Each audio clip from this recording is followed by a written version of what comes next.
पूर्वी आपण बघितले की नेता मोठा होतो, मग त्याच्या परिवारातील मुलं, पुतणे, भाचे सर्वांनाच त्याच्या पावलावर पाऊल ठेवून राजकारणात यायचं असतं. तसं ते येतातही.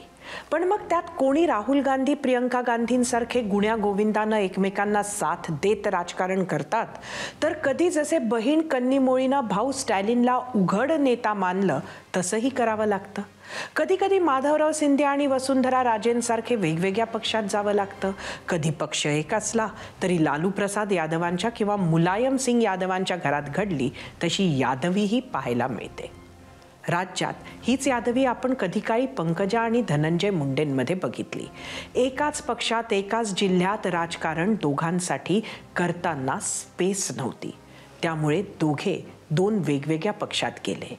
हेच नारायण राणेंच्या मुलांबरोबर आज घडताना आपण बघतोय. उगाच संघर्ष नको हे ओळखून कधी काळी शरद पवारांनी सुप्रिया सुळेंना केंद्रात आणि अजितदादांना राज्यात अशी वाटणी करून टाकली होती.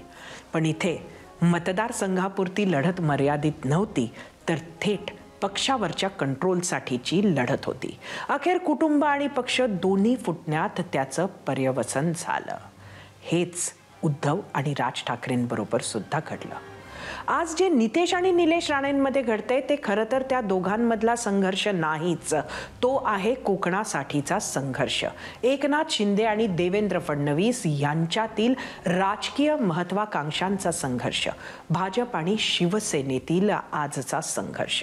हीच ती वेळ, हीच ती निवडणूक आहे जेव्हा भाजप कोकणात भक्कम होऊ शकतो आणि त्यासाठी शिंदेंच्या शिवसेनेची रेष छोटी करावी लागणार. या लढ्यात भाजपाची रेष मोठी झाली तर नितेशचं नेतृत्व यशस्वी होणार.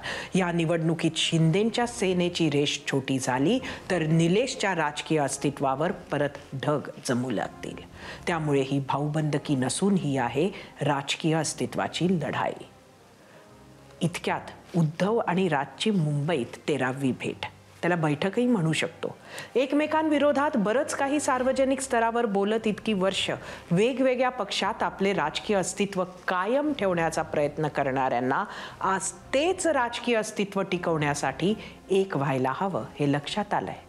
पण त्यामुळे इथे भाऊबंदकी संपली असंही नसतं.